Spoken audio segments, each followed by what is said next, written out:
કેમ છો મિત્રો? આજે આપણે ધોરણ 5ની સ્વાધ્યાયન પોથીનું સોલ્યુશન જોવાનું છે, જેમાં 10મું ચેપ્ટર ગણિતનું આપેલું છે, 10મો અને 100મો ભાગ. 1 મિલીમીટર એ 1 સેન્ટીમીટરનો 10મો ભાગ છે, 1 સેન્ટીમીટર 1 મીટરનો 100મો ભાગ છે, 1 પૈસા એ 1 રૂપિયાનો 100મો ભાગ છે અને 1 મિલીમીટર એ 9/10 સેન્ટીમીટર અથવા 0.9 સેન્ટીમીટર થાય છે. યોગ્ય વિકલ્પ પસંદ કરીને જે છે જવાબ લખવાનો છે. પહેલાનો જવાબ આપેલો છે એ, બીજાનો બી, ત્રીજાનો સી અને ચોથાનો ડી. પાંચમાનો જવાબ છે ડી, છઠ્ઠાનો સી, સાતમાનો બી અને આઠમાનો સી.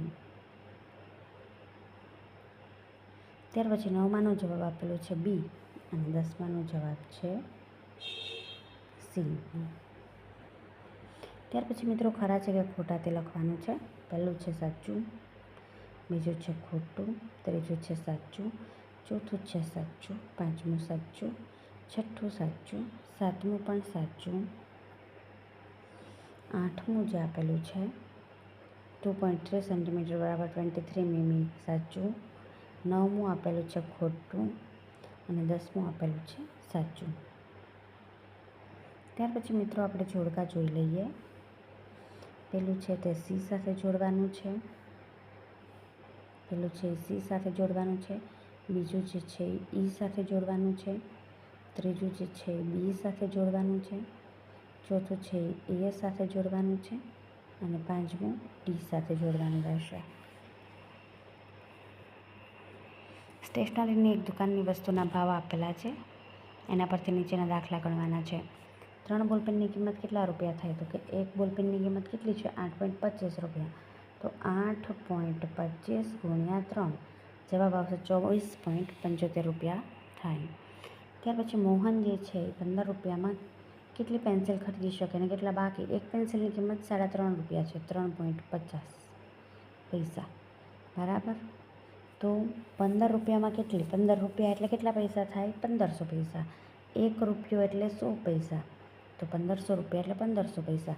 તો આપણે 1500 ભાગ્યા શું કરશું? તો કે 350 કરવાનું રહેશે. જવાબ આવશે 4 પેન્સિલ જે છે એ બધાને મોહને 15 રૂપિયામાં તેની પાસે કેટલા રૂપિયા બાકી રહ્યા? તો કે 100 રૂપિયાની પાસે વધશે. 100 પૈસા વધે એટલે કેટલા થાય? તો કે 100 પૈસા એટલે 1 રૂપિયો થાય. તો શું એનો જવાબ આવશે? કે 3.5 પૈસા, 3.5 રૂપિયાની એક આવતી હોય સપોઝ, તો 14 રૂપિયાની છે એ 4 પેન્સિલ આવશે અને 15 રૂપિયા મોહનભાઈ લઈ ગયા છે, તો એમાંથી 1 રૂપિયો બચશે એની પાસે બરાબર. 1 રૂપિયો એટલે કે 100 પૈસા વધશે અને 4 પેન્સિલ આવશે. જોસેફ પાસે 300 રૂપિયા છે.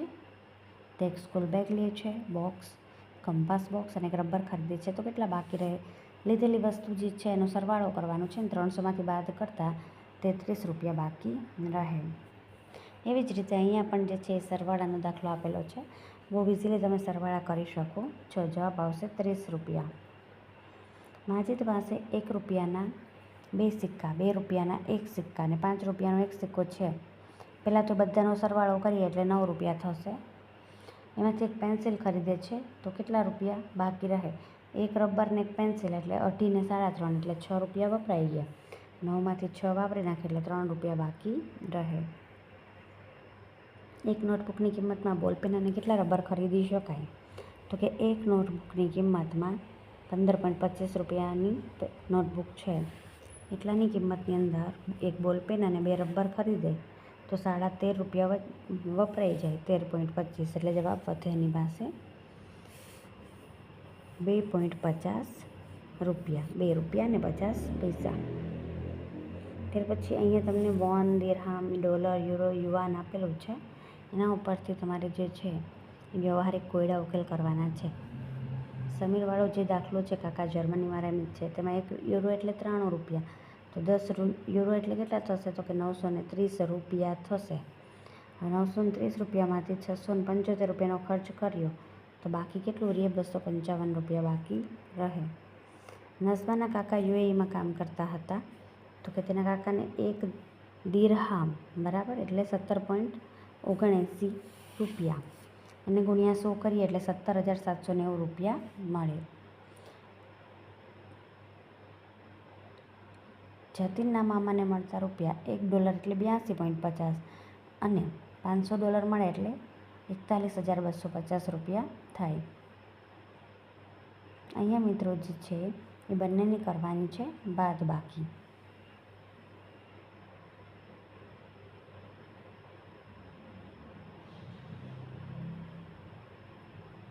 જવાબ આવશે 23,360. આ 1 મીંડો વધારે છે અહીંયા મિત્રો. શિલ્પાબેન પાસે ₹6 છે તો તેના બદલામાં કેટલા વોન આવે? 1 વોનની કિંમત કેટલી છે? તો કે ₹0.06. તો કેટલા વોન આવશે? તો કે 100 વોન આવી શકે. 1 યુઆનની કિંમત ₹128 છે. 128 ભાગ્યા 12.8 એટલે 10 યુઆન જે છે ચલણ મુજબ થાય. વોન, દિરહામ, ડોલર, યુરો અને યુઆન બરાબર એના ચલણ મુજબ કેટલા રૂપિયા થઈ આપેલું છે. એનું ટોટલ કરીએ એટલે ₹206.15 થશે ભારતીય ચલણ મુજબ. એક જર્મન યુરો અને એક યુએસએ ડોલર વચ્ચેનો તફાવત. બંનેના જે ભાવ આપેલા છે એની બાદબાકી કરીએ એટલે જવાબ આવશે ₹10.5. ત્યાર પછી અહીંયા બાળકના નામને ઊંચા કૂદકાના માપ આપેલા છે. સાગરને 2 મીટર ઊંચે કૂદવા માટે કેટલો વધારે કૂદકો લગાડવો પડે? તો કે 0.95 મીટરનો સાગરને વધારે કૂદકો લગાવવો પડે. મહેશ 1.95 અને શાહબાજ 1.25 તો તેનો તફાવત 0.70 થશે. સૌથી વધારે ઊંચો કૂદકો લગાવેલ અને ઓછું લગાવેલનું માપ. સૌથી વધારે 1.95 અને સૌથી ઓછું 1.05. તફાવત આવશે એનો 0.90. નરેશ 1.75નો કૂદકો લગાવ્યો અને 1.50નો કેવીને લગાડ્યો. તફાવત આવશે 0.25 મીટર. ત્યાર પછી કોષ્ટક પૂર્ણ કરવાનું છે. કુલ ખાના, ચોરસનો ભાગ અને દશાંશ અપૂર્ણાંકમાં ખાનાનો ભાગ. 30, 20, 25, 25, 50, 45, 55, 50. અહીંયા ચોરસના કુલ ખાના ભાગ્યા 100 કરી નાખો બધામાં. આ જે લખ્યું ને એને ભાગ્યા 100 કરવાના રહેશે. દશાંશ અપૂર્ણાંકમાં ખાનાનો ભાગ બરાબર 0 પોઈન્ટ કરીને જે છે એ તમે કરી શકો છો.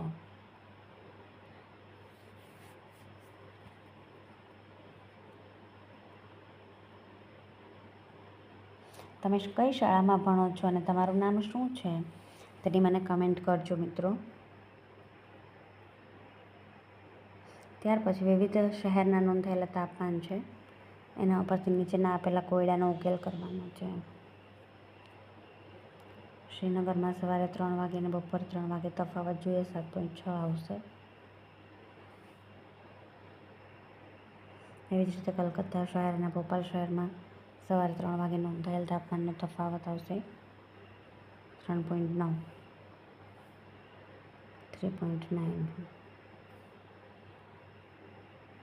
અમદાવાદ શહેરમાં 3 વાગે અને બપોરે 3 વાગે નોંધાયેલ તાપમાનનો તફાવત કે એટલે મિત્રો બાદબાકી કરવાની રહેશે.